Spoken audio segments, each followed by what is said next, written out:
All right, welcome to week 4 of Bible Basics, our Sunday school series.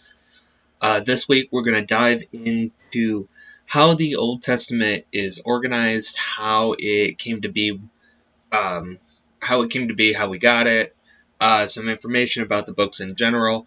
We're not going to cover the whole Old Testament. We'll get up to the end of the books of poetry, the Song of Songs, or the Song of Solomon, depending on what denomination you're from.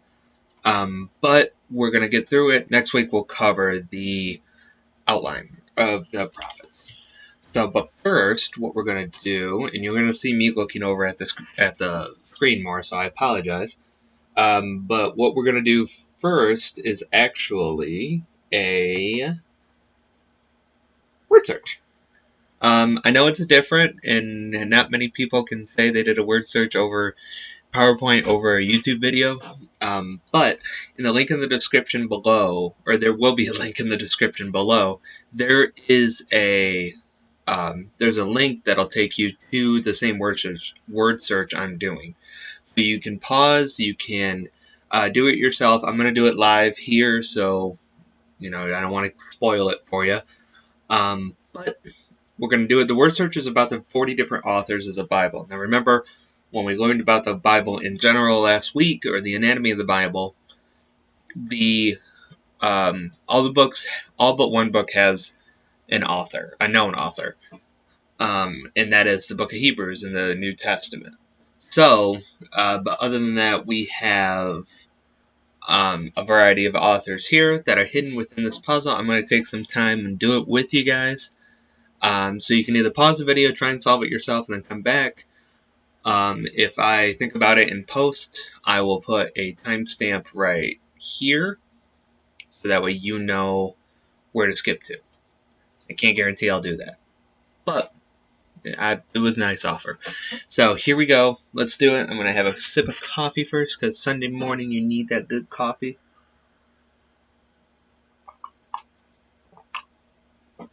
My apologies for the gross ASMR. Oh, but got to get that coffee. So, all right, let's get into it. So first one I see here is Matthew. And if you're curious how I'm able to do this, PowerPoint gives you a feature of highlighting, or what I'm using as a highlighter, but they give you the ability to write on a PowerPoint. So that's why I came up with this idea, and I thought this was a really cool concept to do. And oops, can I undo that one? Well, you see, Mark. And I just thought it was a really cool concept, and one I haven't seen done before. The variety of stuff, or through the variety of people I listen to. There's Nathan. I see Zephaniah, that's backwards. And I just thought it would be a cool concept, just to, take some time. I know we've been doing quizzes and guess the Disney lyric, and I know we've done all that. I just figured it'd be fun to do something different. And when I saw that this was available through the template I use, I figured why not? It seems fun. It seems like a good idea. So let's do it. And if you enjoy stuff like this, let me know in the comments down below. And maybe we can do more stuff. I don't know. So the world is our oyster. So I hope everybody's having a good, hopefully, well, let me rephrase that. Hopefully everybody's had a good week. That the week of being safe at home hasn't been too, oh, that is it. Ooh, the Zechariah one confused me. Because I was thinking that H-A-R, whatever. It confused me. But again, I hope everybody's had a good week at home. I know this time right now is crazy. I'm from Michigan, so by the time this video goes up, we would be getting close to the initial stay-at-home orders, but I just saw something today, the day I'm recording this, that there's talks it'll be extended to May 15th. But, outside of my control. I can be upset, but it's not going to do me any good. Did I press stuff? Okay, I did. So kind of just roll with the punches, unfortunately. Because trust me, I want to go. I've only left my house 4 times, I think, since I've been quarantined at home. Because, as I mentioned in other videos, I got sick shortly after, or shortly before all this started. Not with the pandemic stuff, but it was a stress-induced stress cold, and yeah.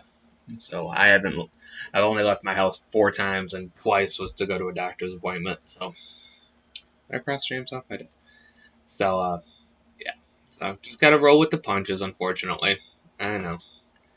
Considering I haven't seen my work office, in but now it'll be almost 2 months, and I want to go back. I want to go back to my office. I know. Um,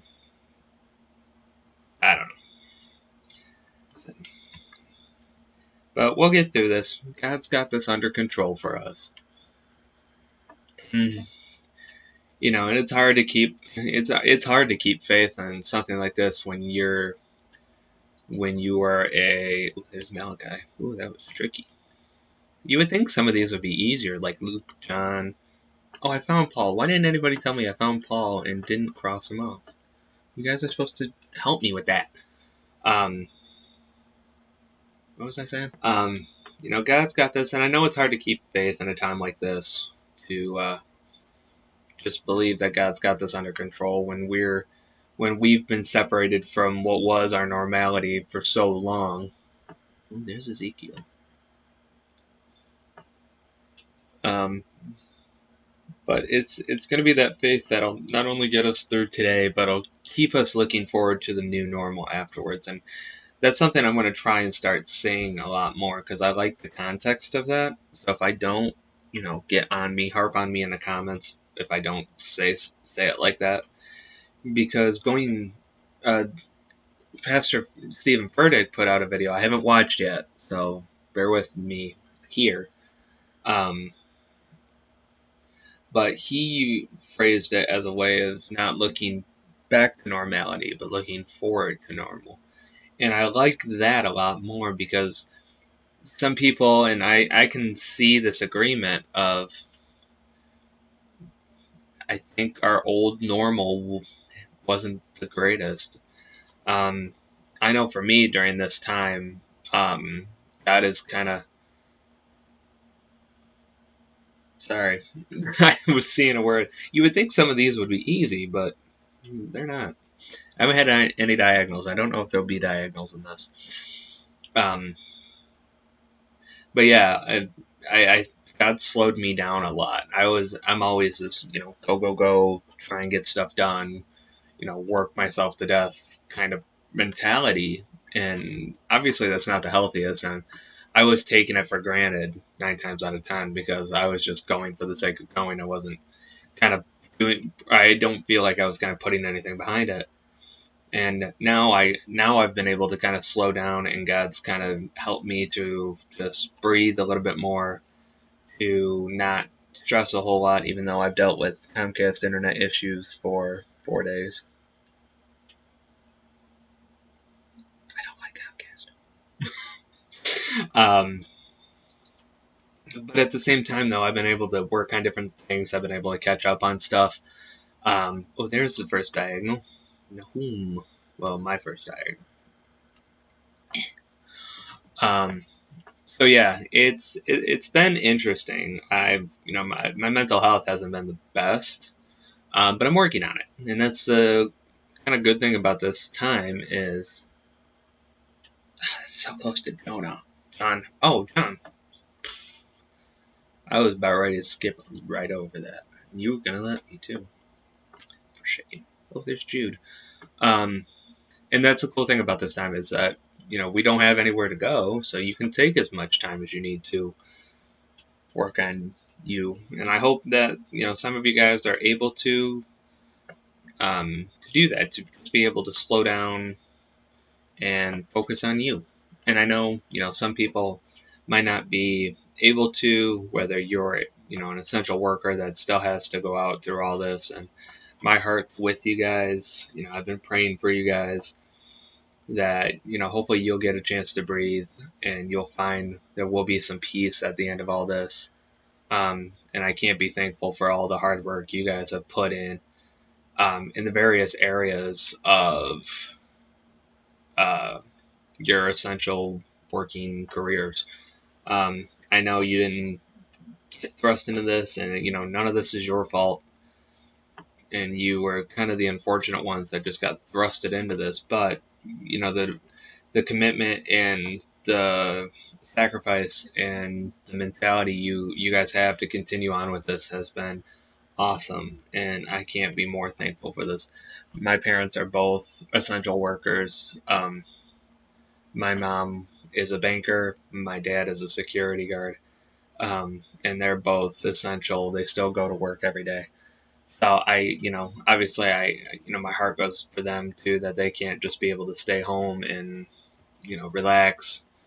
Um, obviously all of our schedules have changed, so most of us are working from home now, but it's still kind of a crazy time to just work in general. I've been doing this crossword or this word search for almost 10 minutes now. Oh boy. I'm keeping it in. Now you guys can have a full solution. Oh, there's Luke. I'm almost done too. Usually I'm pretty good at word searches. This one's really confusing me. So I got all the right side done. Woohoo! Okay, let's. Where's Joshua? I feel like Joshua and Jeremiah would be like obvious to me. I gotta put my head back and see if it's not jumping out anywhere else. That's the two I'm focusing on. So if I skip over the others, forget it. So I do have this kind of trick that I use for word searches. Is you find the first letter. So I'm looking for Joshua and Jeremiah. So I look for the J's to start with and see. Where it connects. So there's Joshua. Well, his second author. You would think he would have been easy. And then where's Jeremiah? Jeremiah's got to be a diagonal, I feel. If he's not, I'm going to be really upset. Whoops. Sorry. If he's not, I'm going to be really upset. Jeremiah's not in this. Oh, I found Jeremiah. Going too quick. My brain's not catching up with me. Some people would say, what brain? You guys smell. I'm just kidding. I love you guys. Oh my gosh, where's Moses? No, I was just like, oh, there he is. Yeah, I found Moses. So I got two left. Just David and Amos. Famous Amos is not. I'm looking right over him. Yep, I knew it. There's Amos. Alright, David. You kingly person, you. Where are you? Aha! Oh, that was backwards and upwards diagonal. That's harder. Alright. There's your puzzle. You now have the solution. Let's dive into this and see what the Old Testament is about. We're back. So, what we're going to do, as I mentioned earlier today, we're going to start with the book of Genesis. So, grab your Bible or open up your Bible app or whatever you use to read the Bible, which you should be doing. And again, we're going to break down Genesis to the Song of Song. We're going to know who each book or who wrote each book and know the main point of each book. So now that means we're going to cover 22 books in about 90 seconds at a time. So I'm going to speed through this a little bit. Bear with me. Some might go longer, some might go shorter. It's a video. Who knows? So let's dive into the law. So the first book of law and the first book of the Bible is Genesis. Now, Moses is known to have written Genesis, but he was probably known more so as an editor of Genesis rather than the writer of Genesis, he wrote down the oral traditions, copying from other documents that could have been older, at least older from him, because if you think about it, the Israelites that a lot of the Genesis and Exodus really focus on is a minority group of people coming out of humanity's creation. So this is a small group of people. So there's other documents that are circulating around during this time as well. So Moses was recapitulating some of the other oral traditions and other documents that came from other historical contexts, and he did this around 1400 BC. Now, the theme of Genesis is beginnings, and this is what Genesis actually means. It's the beginning of the world and the beginning of God's covenant people, Israel, the Israelites, in Genesis 12, with the story of Abraham. So you see the lineage of the Israelite history through one family, through the family of Abraham. So it's an interesting thing to look at, and it's an interesting thing to think about. Now, the next book we're going to look at is Exodus, the second book. And it's also a book of love. And this one is more so written by Moses. And around the same time Genesis was written.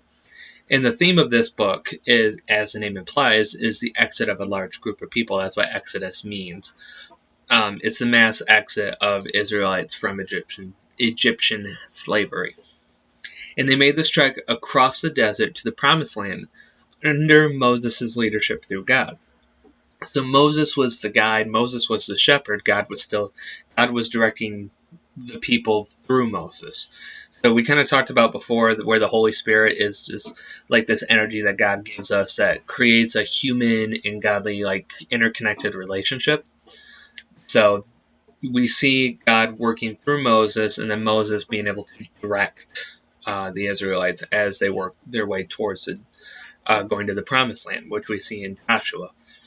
And this is where we also find the Ten Commandments, when Moses goes up to Mount Sinai, talks to God, and comes back with the 10 laws that everybody needs to follow. Leviticus is a little harder to discern what the theme is. The themes of Genesis and Exodus were within its own title.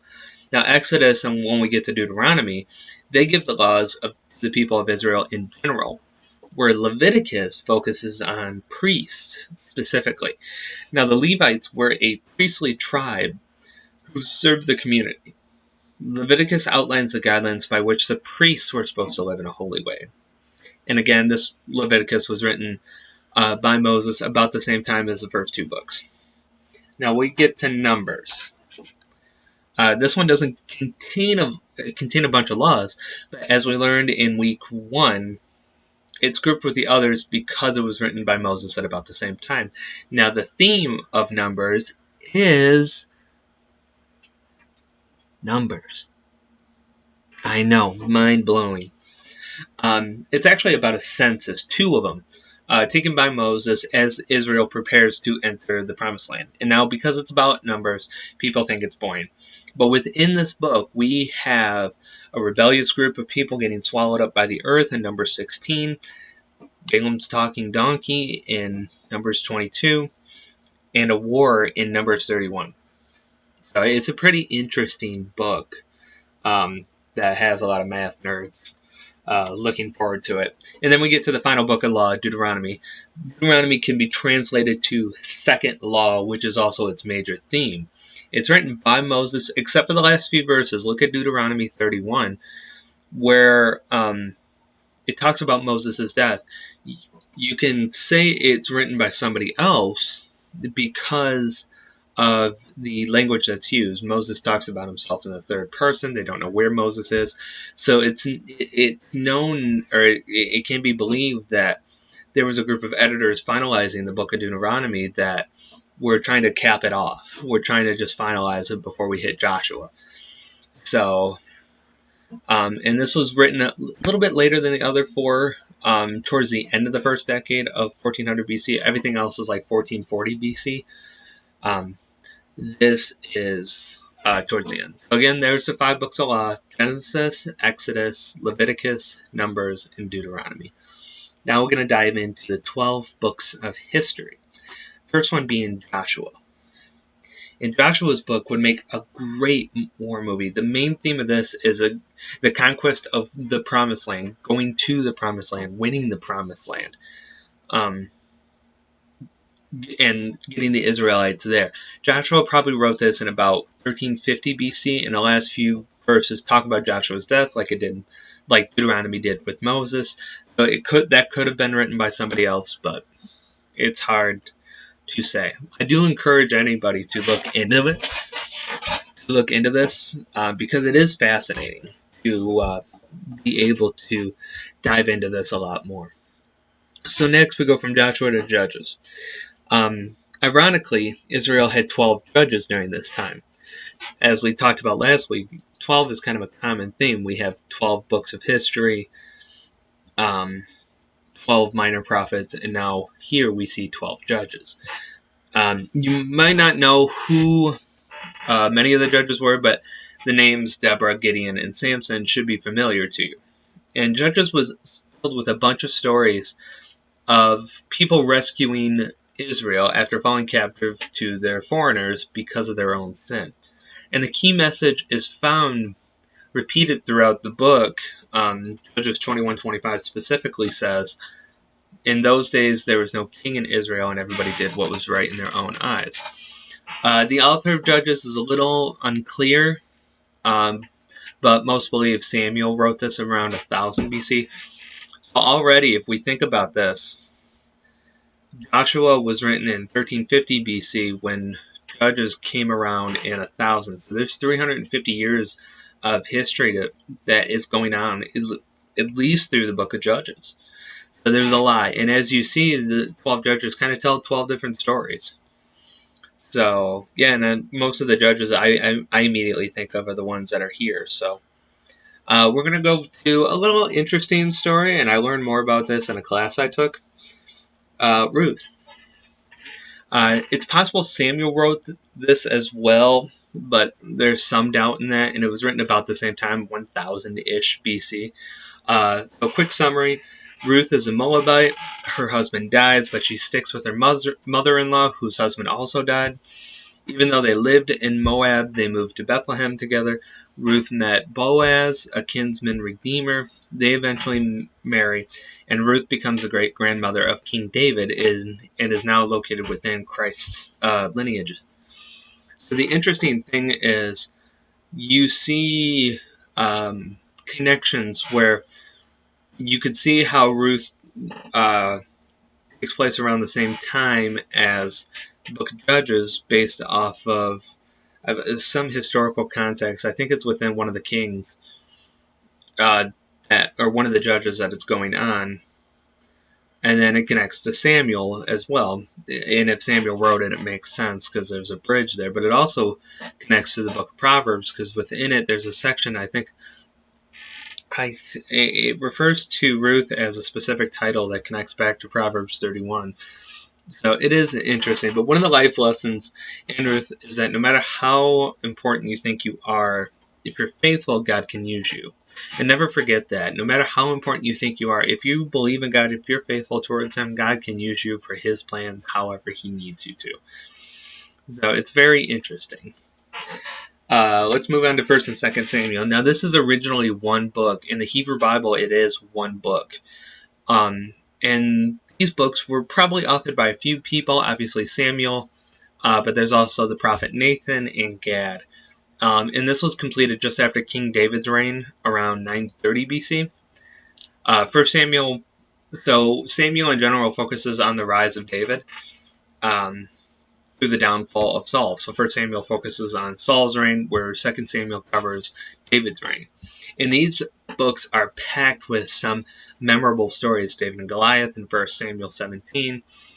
David ripping off a piece of Saul's cloak when he was using the bathroom in 1 Samuel 24. True story.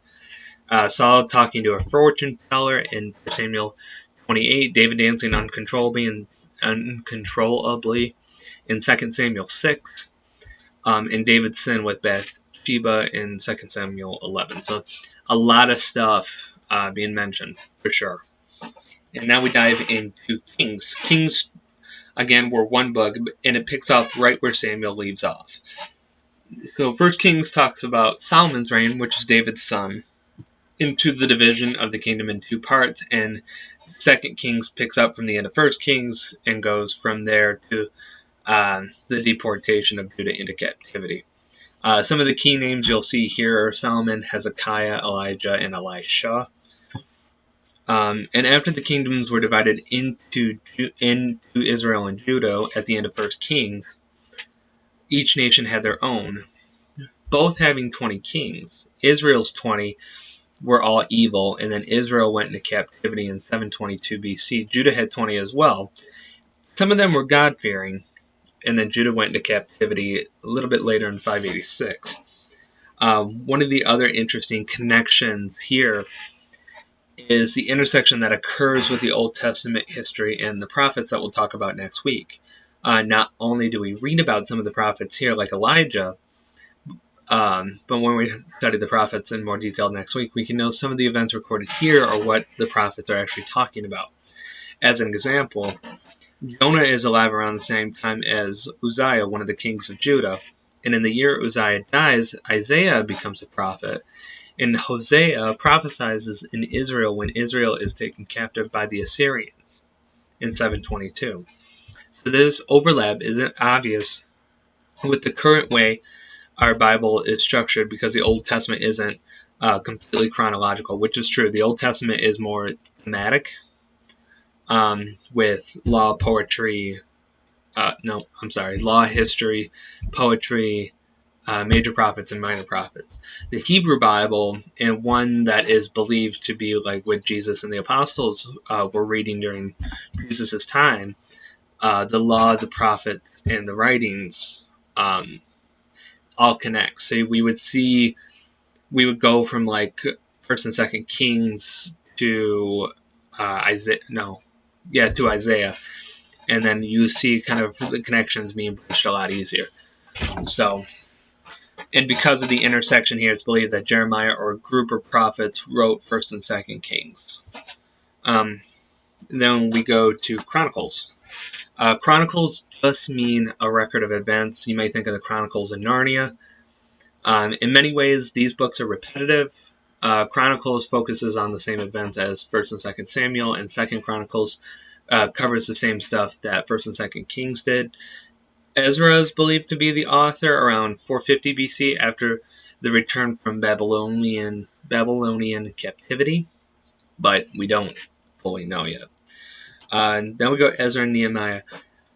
Ezra did write these and are believed to be written about the same time as First and Second Chronicles. Now, in the Hebrew Bible, Ezra and Nehemiah is known as one book because, combined with Esther, the book we're going to talk about next, they make up the post-slavery books of history. After the being captive in 722 and 586, like we mentioned at the end of Kings. They were both written by Ezra, and both have a theme of rebuilding. Within Ezra, the temple is rebuilt. In Nehemiah, the walls of Jerusalem are being rebuilt. And one key to remembering the difference is the name Nehemiah. Nehemiah can refer to the wall, height of the wall as a group. So just kind of a neat little phonetic type thing. And then we come to the last book of history, the book of Esther. Sorry. This is the second book named after a woman, which is interesting, also with the first being Ruth. And even though it falls in the Bible after Ezra and Nehemiah, which it may have been written after him, the events talks about things that are actually a quarter century, 25 years before Nehemiah. And the basic story of Esther is how she's able to use her beauty and influence for the good of God's people instead of selfish gain. And uniquely, there is no mention of God's name within the book, although his presence is obvious. Esther was written sometime around 430 BC, either by Ezra Nehemiah or Mordecai, who's Esther's older cousin. So we covered the 12 books of history. Let's go through them again. So we have Joshua, Judges, Ruth, the Samuels, the Kings, the Chronicles, Ezra and Nehemiah, and Esther. I know, a lot to take in. Let's go to the poetic books. Now, you might not like poetry. Chances are you might actually. Modern day poetry is often formed around music, rap. You can consider music to be just melodic poetry. But this was also true within ancient Israel's time. They communicated in verse, which is just spoken lyric, both with and without music. And Job is odd that it was written, in that it was written well before the rest of these books, rest of the poetic books. Job actually takes place around the time of Abraham, not David. And much of this book is written in the Hebrew verse, or the Hebrew poetry. Now, because of the timing of this book, many believe that Moses wrote Job as well, although it's not confirmed.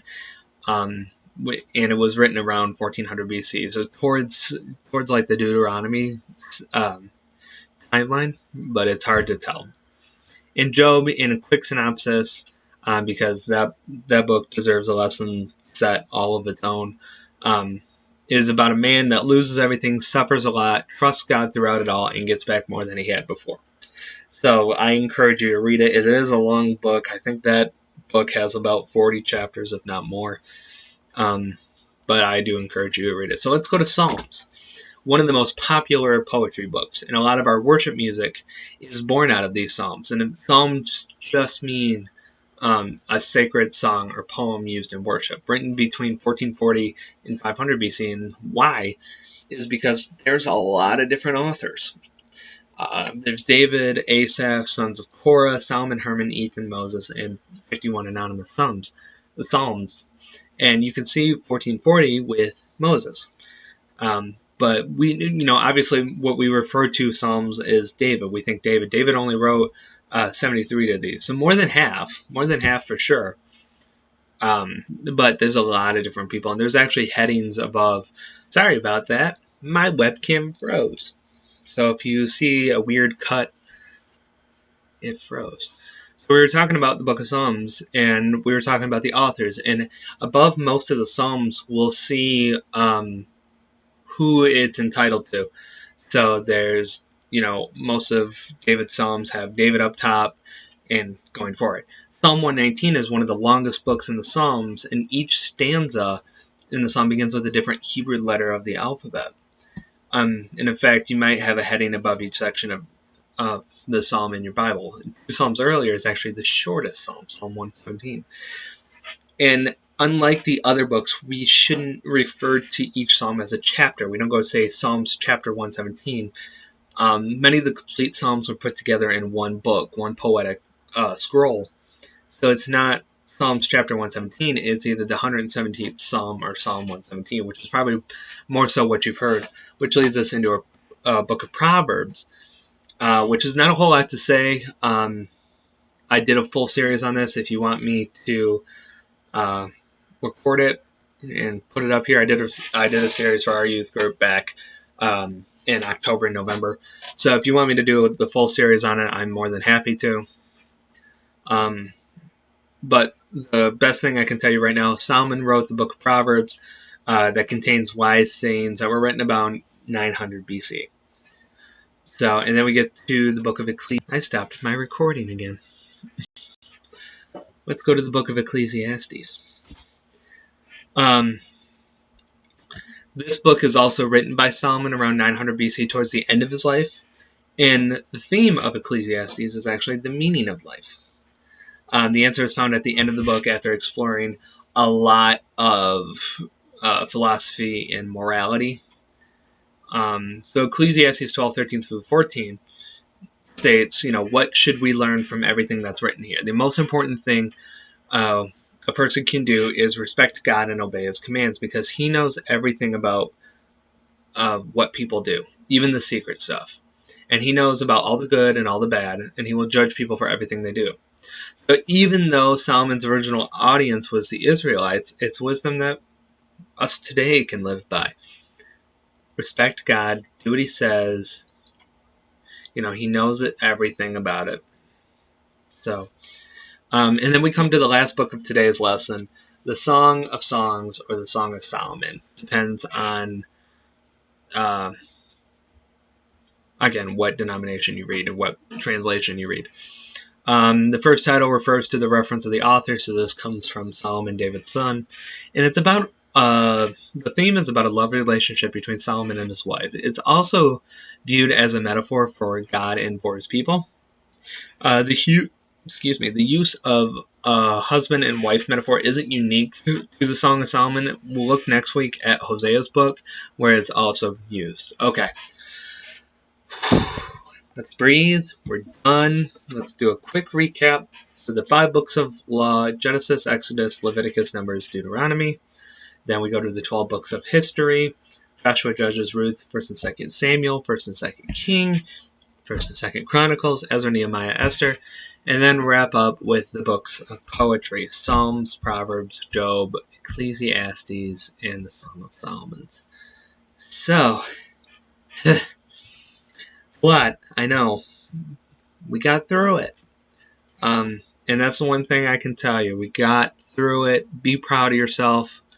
We're only halfway, though, so I appreciate all of you for sticking around, digging through this with me, because it's a lot. I know it's a lot. All we have left for the Old Testament is the prophets, which probably are a little less familiar to us, but there's some that we know, Isaiah, Daniel, Jonah. So there's a lot we're going to dive into. We're going to learn this together, though. So I'm proud of you. Good job for just sticking through this long. It's a long video, I know. But I'm proud nonetheless. So thank you. Let me go over some quick announcements for what you should see in the following week, and then we'll go from there. So on Wednesday, we have our Encounter series starting this Wednesday at 6 p.m., at 7 p.m., by 6 or 7, I don't know. Check whatever I write in the, whatever's like right here as I'm talking, just before I talked about it. But yeah, we're diving into a new series. We wrapped up our Salt and Light series. You can go back and check the whole playlist out. Four video set that talks about why we're called salt to the earth and light to the world. Encounter will be about different encounters people had with Jesus and what it did for them. So, and then Friday, I'm introducing brand new content. We are doing a Minecraft Let's Play. After a conversation with my youth, this is something they wanted to do. So we're going to do it. So expect that.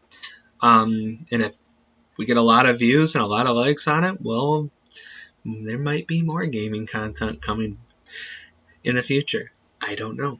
Only you can decide that. All right. I'll close this out with prayer. And then I hope you enjoy your Sunday. If you're watching from my church or need a church home, my church goes live at 10:30 a.m. Bethany United Methodist Church. If I can remember, I'll put a link down there in the description that you can follow us and join us live for worship. We'd love to have you. All right, I'm going to close this out with prayer. Father God, we just give great thanks to dive into your word, to be able to explore more what the Old Testament is telling us, to be able to understand how you guided the Israelites through a lot of turmoil and got them to the other side to wait for your son. I pray that we can all learn from this, that we all are encouraged to take a deeper dive into the Old Testament, and that we become stronger and more faithful to you and to your word. And I pray that you speak it to all of us in whatever way we need to hear it. I close all this in your holy name. Amen. All right. I will see you Wednesday for week 1 of Encounter. Until then, stay blessed.